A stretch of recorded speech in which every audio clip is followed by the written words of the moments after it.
김명신입니다. 잘 아시는 것처럼 AI 기술이 정말 빠르게 발전하고 있는데요.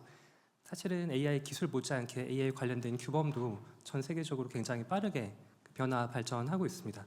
그래서 오늘 제 발표 시간에는 최근에 글로벌 AI 규범이 어떻게 변화 발전하고 있는지, 그리고 어떻게 대응해야 될지에 대해서 LG AI 연구원에서 활동하고 있는 내용들을 중심으로 말씀드리도록 하겠습니다. 연말에 TV 같은 데 보면 올해 10대 뉴스 그런 거 발표하곤 하잖아요. 그래서 시작하는 이야기로 올해 글로벌 AI 규범의 3대 뉴스를 한번 꼽아봤는데요. 저는 AI 규범을 하시는 분이라고 하면은 대부분 동의하실 거라고 생각을 하는데, 크게 세 가지입니다. EU에서 AI 기본법이 통과가 됐고, 그리고 UN AI 세이프티 서밋이 올해만 해도 여러 차례가 열리면서 중요한 문서들이 채택이 됐고요.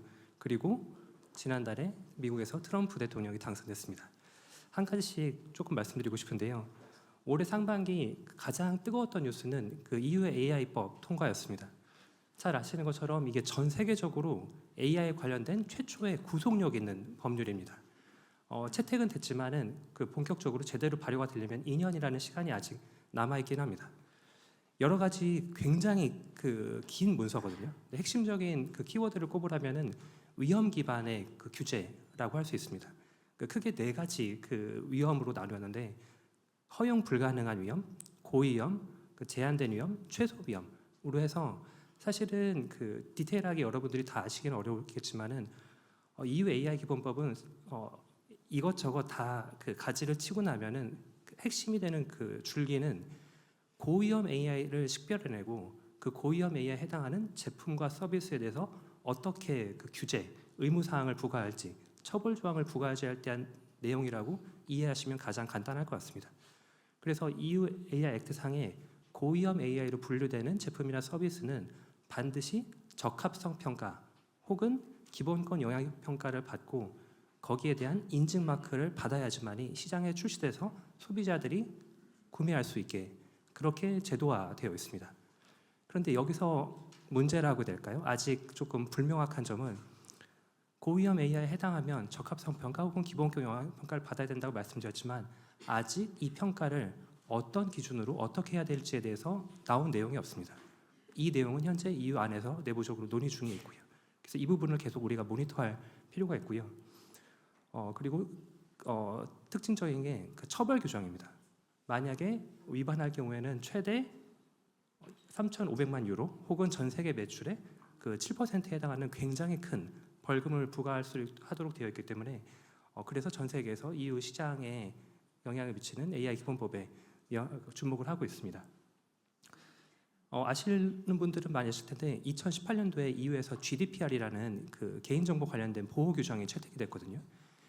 이 규정이 채택되고 나서 우리나라에도 개인정보 보호법이 있습니다. 지금 미국뿐만 아니라 여러 나라의 EU 이외의 다른 나라들의 개인정보 관련된 법이 채택되는 계기가 됐었거든요. 그래서 일각에서는 이 EU AI 액트가 다른 나라의 AI를 규제하는 법률이 채택되는 이런 도미노처럼 그런 효과가 있을 거라고 예상을 하는데, 저는 개인적으로 그 의견에는 동의를 하지 않습니다. 개인정보로 들으셨을 때 어떻게 이미지가 떠오르시나요? 개인정보는 보호해야 되는 것이죠. 그렇게 연상이 되지 않으시나요? AI는 어떤가요? AI는 보호해야 되는 대상이라고 저는 생각되지 않거든요. 많은 일반적인 시민들도 저는 그렇게 생각할 거라고 생각하지 않습니다.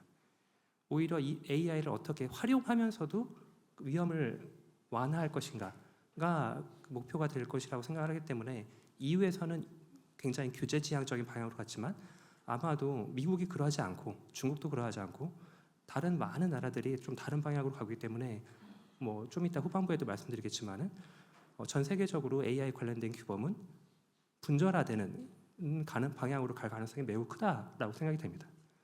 그리고 가운데 EU라는 한 지역 혹은 미국이라는 한 지역, 한국이라는 한 지역을 뛰어넘어서 전 세계적으로 글로벌 규범을 이끌어가고 있는 그런 단체라고 했을 때 크게 UN 그리고 AI 세이프티 서밋을 꼽을 수 있을 것 같은데요.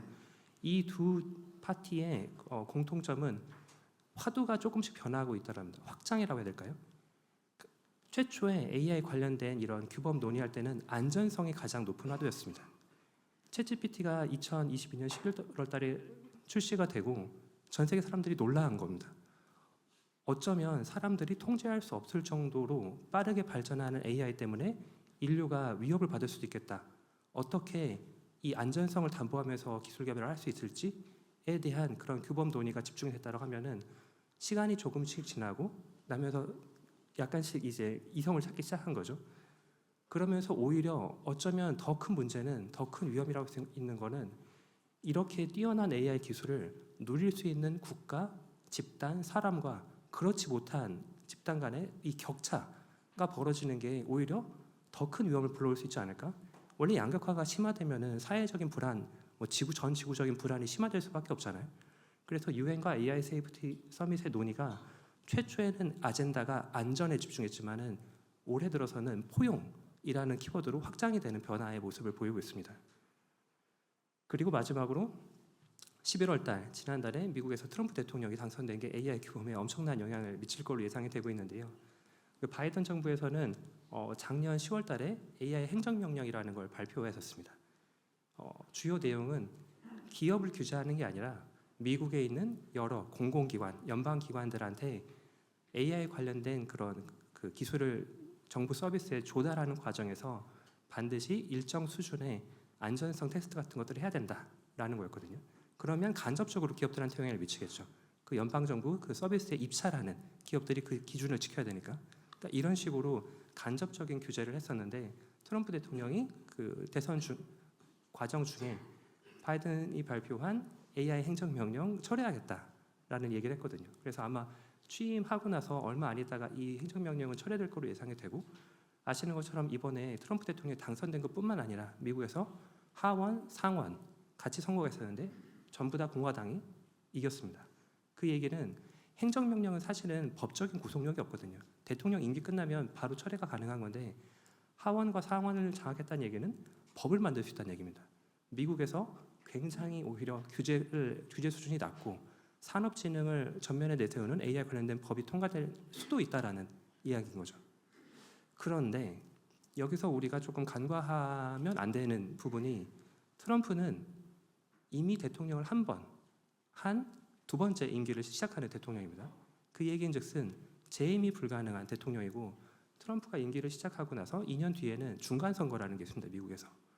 만약에 그 중간선거 결과가 트럼프가 2년 동안 여러 가지 그 노력들을 하겠지만 미국 대중의 평가에 따라서 트럼프 정책은 뒤바뀔 수도 있다는 얘기입니다.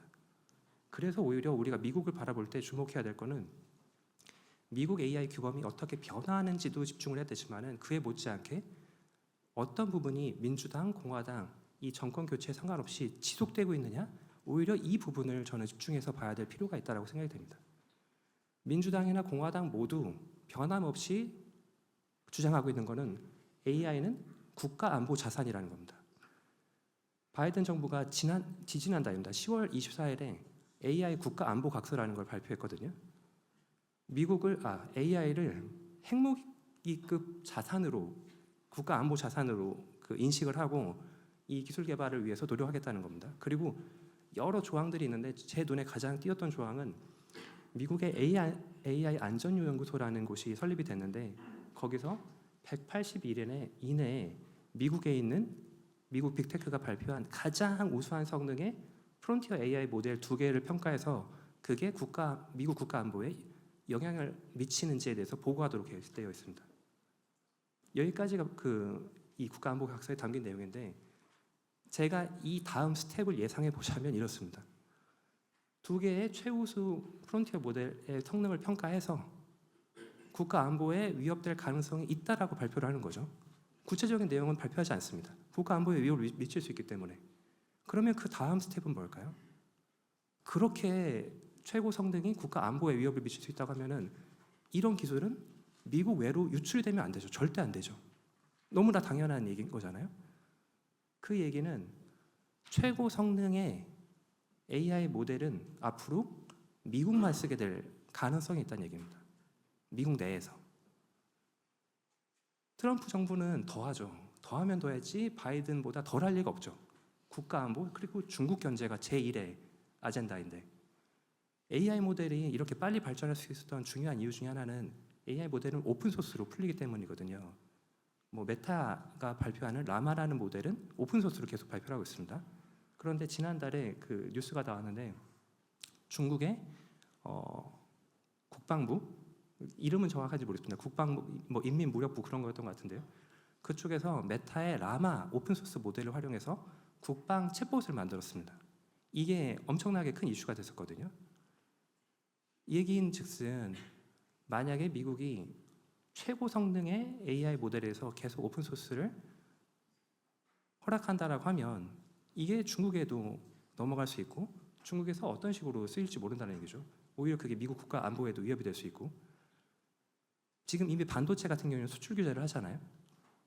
AI 같은 경우에는 반도체는 그 실체가 있는 물건입니다. AI는 실체가 없는 무형의 그냥 그 소프트웨어거든요. 인터넷에 풀리면은 어디로 갈지 아무도 통제가 불가능합니다. 그런 의미에서 아마도 그냥 중국만 콕 집어서 오픈소스 금지가 가능할까? 오히려 중국을 막기 위해서는 미국 이외에는 어디로도 반출되지 않게끔 막는다고 하면은 우리나라, 우리 기업도 최고 성능의 최신의 AI 모델에 대한 접근성이 담보가 불명확하다라고 할 수 있는 거겠죠. 그렇기 때문에 오히려 저는 지금 국내 기업들이나 한국 정부가 독자적인 AI 모델 개발을 위해서 더 큰 노력을 해야 될 시점이라는 생각이 들거든요. 지금까지 좀 글로벌하게 그 큰 이슈들을 살펴봤다고 하면은 국내 AI 규범 관련된 이슈에 대해서도 말씀드리겠습니다. 가장 큰 그 화두는 AI 기본법인 것 같아요. 아마도 연내에 통과되리라고 예상이 되는데 그 지난주였던 것 같습니다. 국회 과방위에서 일단 이 기본법안이 통과가 됐거든요. 그래서 이제 본회의가 열리고 특별한 이견이 없으면 통과가 될 텐데 여러 가지 내용들이 있지만 주요 내용은 이렇습니다. 논쟁이 됐던 그 표현 중에 하나가 고위험 AI냐 고영향 AI냐였거든요. 그런데 원래 최종 이 법안 소위 통과하기 전까지만 해도 그 문구가 고위험 AI였습니다. 그런데 저희 기업 쪽에서도 얘기를 하고 학계에 계신 분들도 얘기하고 또 국회의원분들도 동의를 해주셔가지고 이게 단어가 인식을 규정하게 만드는 게 있잖아요. 고위험이라고 하면 이게 실제 위험이 있고 말고 떠나서 뭔가 그냥 불안함이 있잖아요. 문제가 생길 것 같은. 그래서 그러니까 중립적인 언어로 이게 사람과 우리 사회에 영향을 크게 미칠 수 있는 AI다.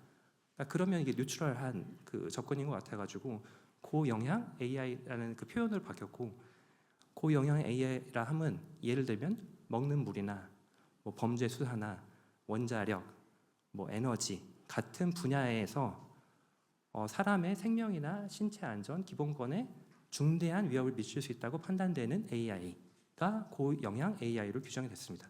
그리고 여기에 속하는 제품이나 서비스 같은 경우에는 특별히 그 사업자는 그 AI에 대해서 위험 관리 방안을 따로 마련하고 이용자 보호 방안도 마련하고 그리고 사람이 직접 그 AI를 관리 감독하게끔 하고 이런 내용들을 다 문서화시켜서 외부에 요청이 있을 경우에는 공개할 수 있도록 하도록 의무화를 시켰습니다.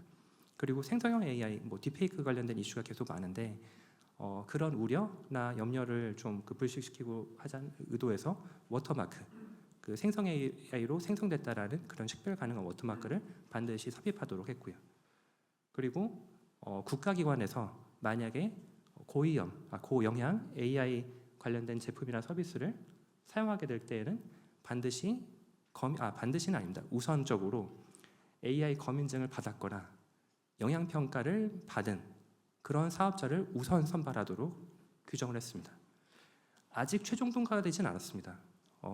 아마도 올해 안으로 통과될 걸로 예상이 되고 있는데 특별한 이견이 없다면 이 정도 수준에서 아마 본회의를 통과할 걸로 예상이 됩니다. 한 가지 더, 이 안에도 그 처벌 조항이 포함이 되는데요.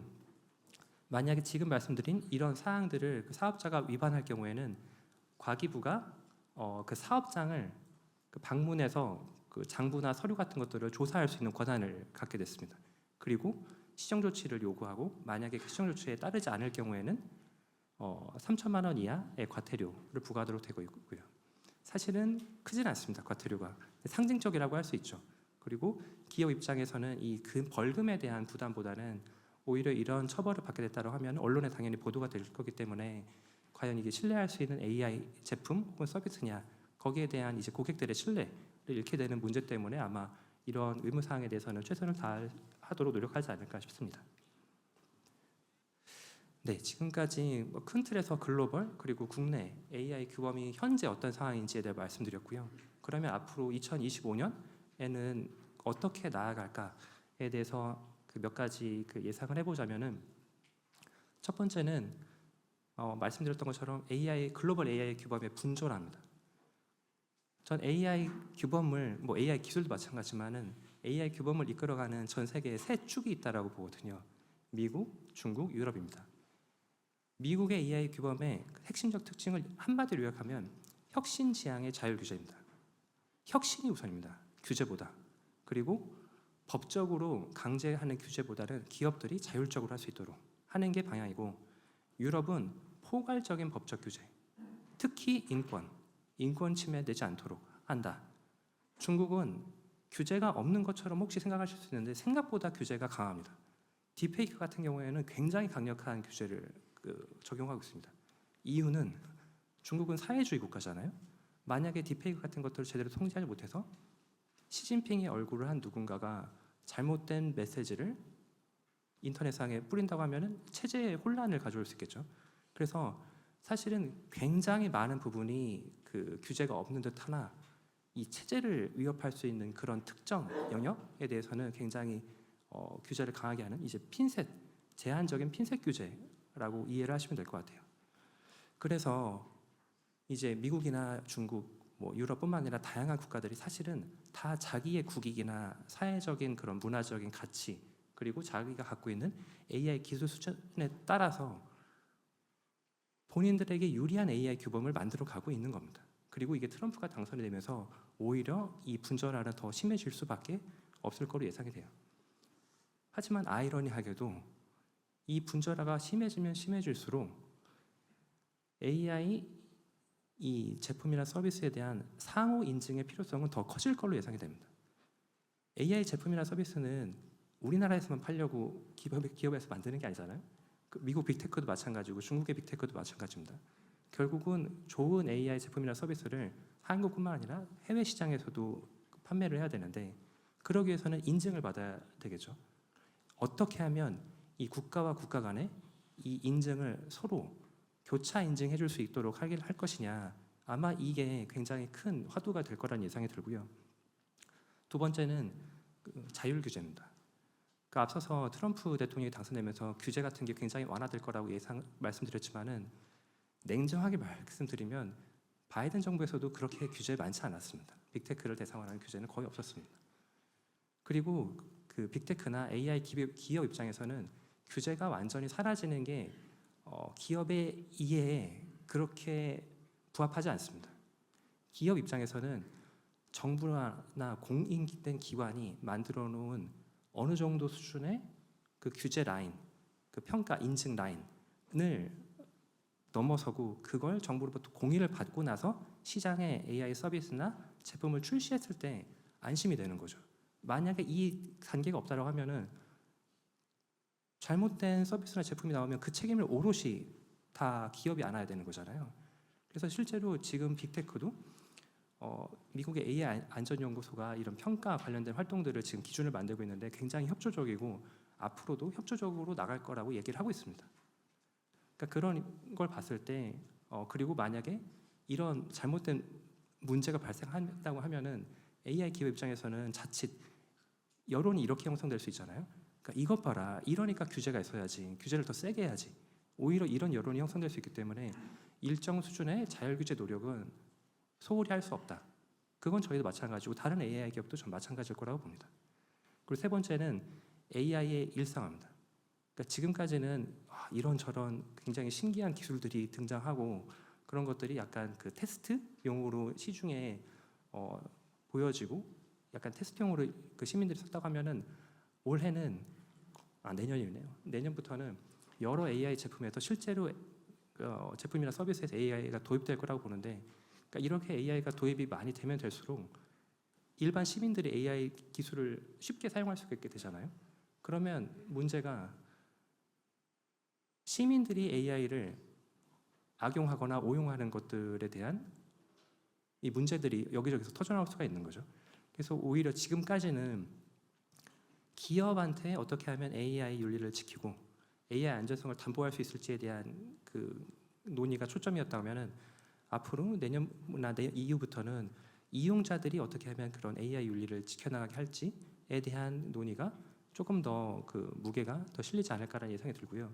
그렇다고 해서 기업 입장에서 그러면 이제 논의가 타겟이 우리에서 좀 이용자로 넘어가니까 안심해도 되지 않을까?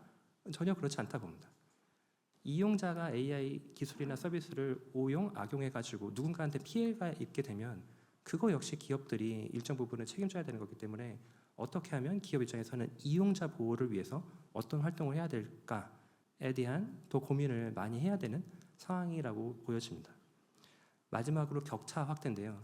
그 앞에도 잠깐 말씀드렸는데 AI 기술이 발전하면 할수록 이 뛰어난 AI 기술을 갖고 있는 사람들과 그렇지 않은 사람들 간의 격차는 더 커질 수밖에 없을 것 같거든요.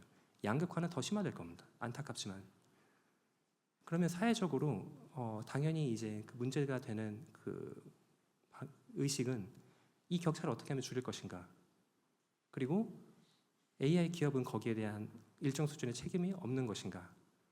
시민들의 AI 리터러시, AI 역량을 향상시키기 위해서 기업은 어떠한 노력을 해야 하는 것인가에 대한 여론들이 저는 생길 거라고 보거든요. 그래서 AI 기업이 모델을 잘 만들고 그걸 또 안전하게 만드는 것도 중요하지만은 사회 전체적으로 우리 대중들이 AI 리터러시 수준을 어떻게 하면 높여 나갈 것인가에 대한 부분도 기업이 함께 고민해야 될 부분이라고 생각을 합니다. 그래서 이런 부분들을 바탕으로 LG AI 연구원에서 어떤 활동들을 하고 있는지에 대해서 간략하게 말씀드리도록 하겠습니다. 시간이 지금 2분 50초 남은 건가요? 네, 빨리 진행하겠습니다. 예, LG에서는 그 2022년 8월달에 AI 윤리 원칙이라는 걸 세웠고요. 윤리 원칙을 세우는 것도 중요하지만 어떻게 실천하느냐가 중요하잖아요. 그래서 저희는 거버넌스, 연구, 참여 이 세 축에 그 기반해서 활동을 진행을 하고 있습니다. 먼저 거버넌스에서는 AI 윤리 영향 평가라는 걸 진행하고 있습니다. 올해부터는 저희 내부적으로 진행하는 모든 과제에 이 윤리 영향 평가를 진행하고 있고요.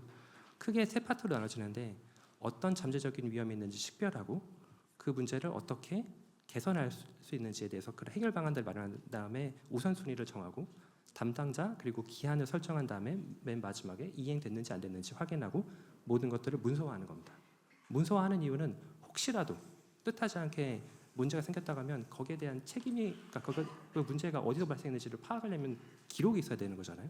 그러니까 그런 차원에서 문서화는 하고 있다는 말씀드리고요.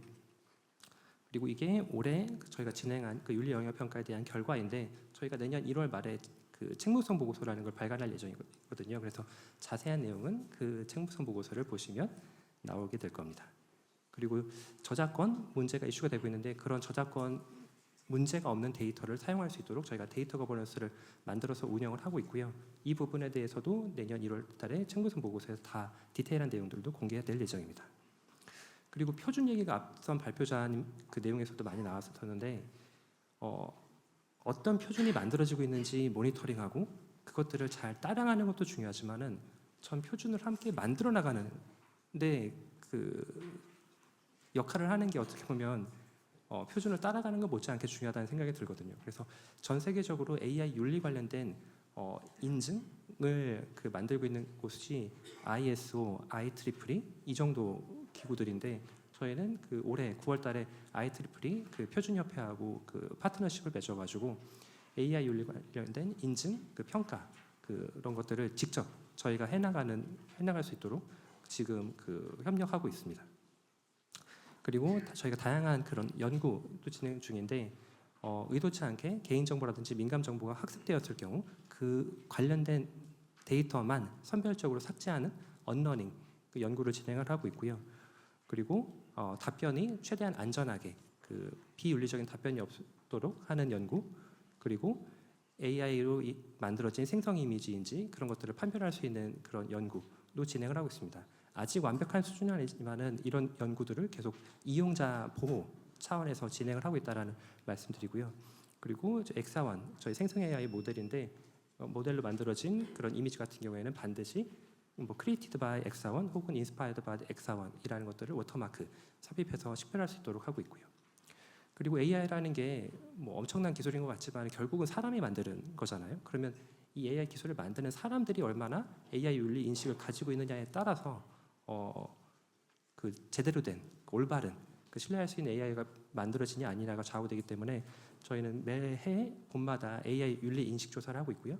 올해는 작년보다 AI 윤리에 대한 인식과 실천 이 갭이 줄어들었거든요. 그래서 좀 긍정적으로 나아가고 있다라는 거 보고 있고 인식 조사를 하는 것뿐만 아니라 격주 간격으로 AI 윤리 세미나를 진행을 하고 있습니다.